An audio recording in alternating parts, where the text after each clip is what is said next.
Hey guys, how you doing today? So we've got a new jump starter to review. This is the Autoone JS02 jump starter.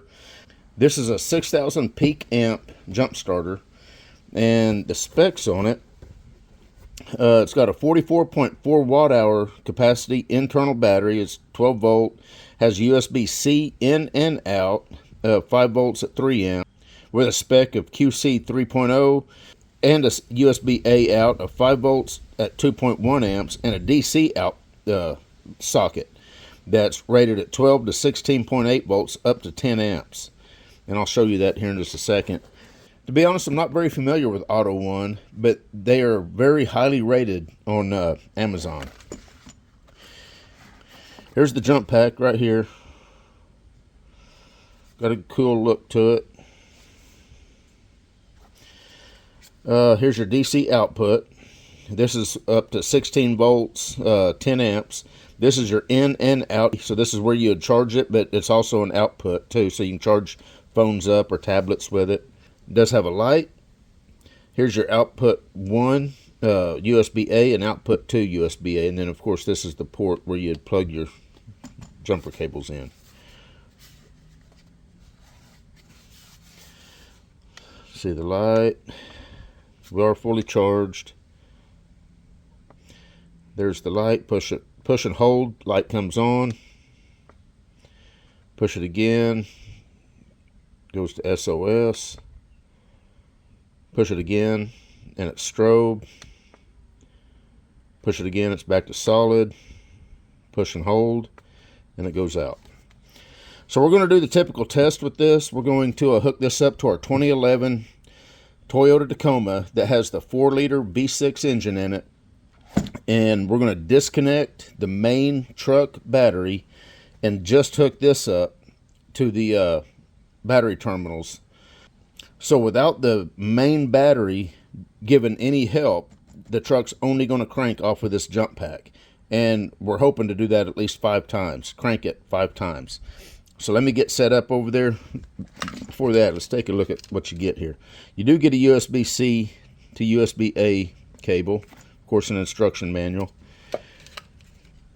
And a nice heavy set of cables here. 8-gauge cables. And that is one thing I do like to see.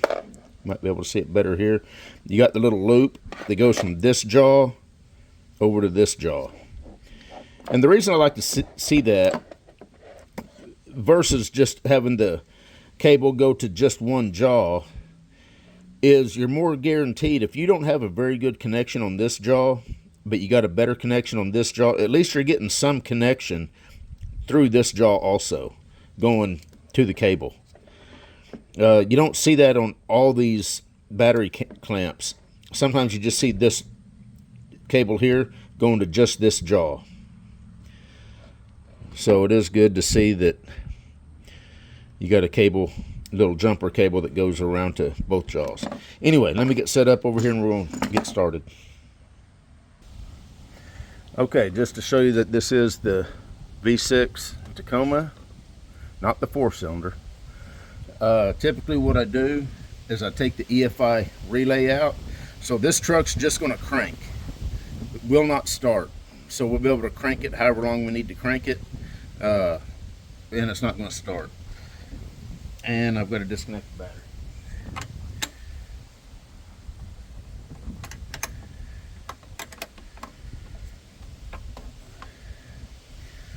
Okay, so battery is disconnected from the truck. I typically do leave the positive connected, but for all purposes, the battery is not in the circuit of the truck. So let's see here. It's going to be the easiest way to. So I'm going to connect the. Let's go ahead and connect the positive first, like you're supposed to do. And I'm going to connect the ground to the cable, not the battery. Okay, you can see we got a solid green. So it is detecting that it is connected to a vehicle, even though the battery is not in the circuit. I can hear clicking coming from the unit, so let's get in and crank it.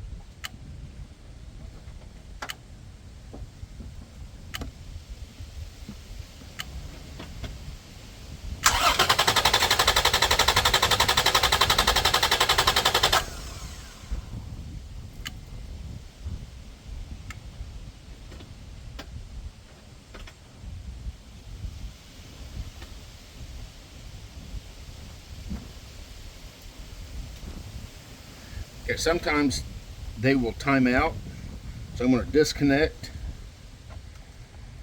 the unit, plug it back in. We got a solid green again, so let's continue. That was one crank.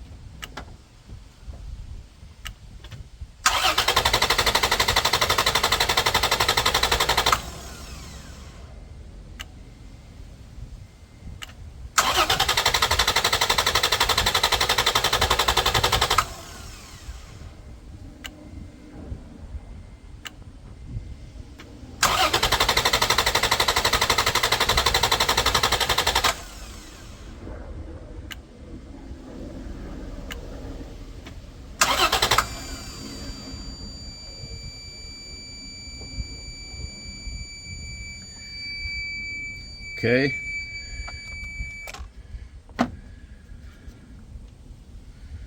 Cables are slightly warm, not too bad. But I think we did overheat the unit here. Let me see if I can reset it. And we did. Got a solid green again. I'm going to continue with at least one more crank. We might do two because it seemed like it was still cranking pretty solid.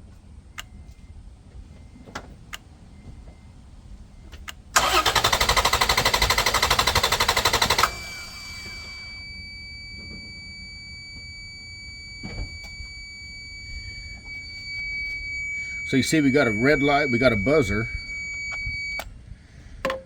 I believe that was 5 good long cranks, and the unit did fine. It looked like it was going to continue to crank. That's one of the protections that's built into these, is if it senses that it's starting to get hot, it will time out and open up, because you don't want to melt the unit down. Now, I can say that it does not feel warm. This adapter right here, it feels slightly warm. The cables feel the warmest, but nothing out of the ordinary. Just for fun, we're going to go ahead and hook it back up, and we're going to see if it'll crank one more time. We got a green.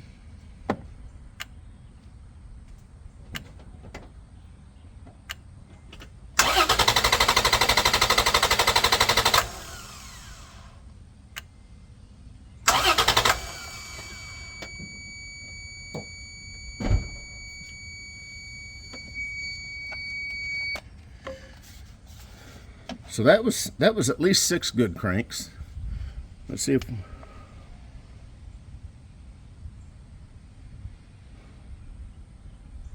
that's still showing all 4.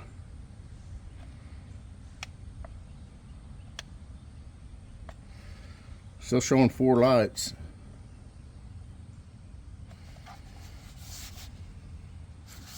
Anyway, I don't know what else to say about it. It did everything it was supposed to do. Cable's just slightly warm. This box just slightly warm. What's the red?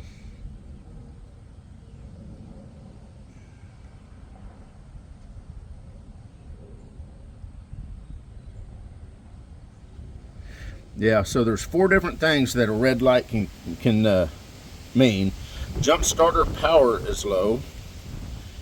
Reverse polarity connection. The red and black clamps are shorted together, or jumper cable over temperature. Wait for it to cool down. And I think that's what we were getting, was an over temp with the cables here. But I'm sure if I plugged it back in, like I say, this is a 4.7 rated item. Yeah, we got our green light, so we'd be able to do it again. That was a minimum of 6. It might have been 7. I lost count, to be honest with you. But looked like it did everything it was supposed to do. Crank this 6 times, so if it cranked this 6 times, it'll crank a V8, you know, at least 3 or 4 times, I would imagine. And that's all you typically need to get your vehicle started, especially if you've got the battery in the circuit. You can see obviously that the battery is not in the circuit at all, so this battery did not help with the cranking of this unit. Typically you're going to have your main battery still connected, and you're going to connect this up, and this is going to help your main battery start your vehicle. So in this case, this did all the work. Pretty impressive, especially for as compact as it is. Anyway, we're done. This was the Autoone JS02. You guys take care. Alright guys, so while I was disconnecting everything and hooking the battery back up and putting the relay in, right before I closed the hood, I wanted to just hit the button again just to see if we still got the 4 flashing lights. And when I hit it, we now have 3 solid lights. So this is the actual state of charge of this unit after however many cranks we did, 6 to 7 cranks total. We're down 1 bar. We still got 3 bars left. That's pretty impressive. The 4 flashing lights, I guess, was indicating that the unit was either overheated or was shut down, you know, for safety reasons. It was one of the protections that was causing the 4 lights to flash. Anyway, just wanted to show that. We are down 1 bar after those cranks, so it looks like this unit would have continued to crank, you know, quite a few more. Anyway, we're done. You guys take care. Autoone JS02. We'll see you.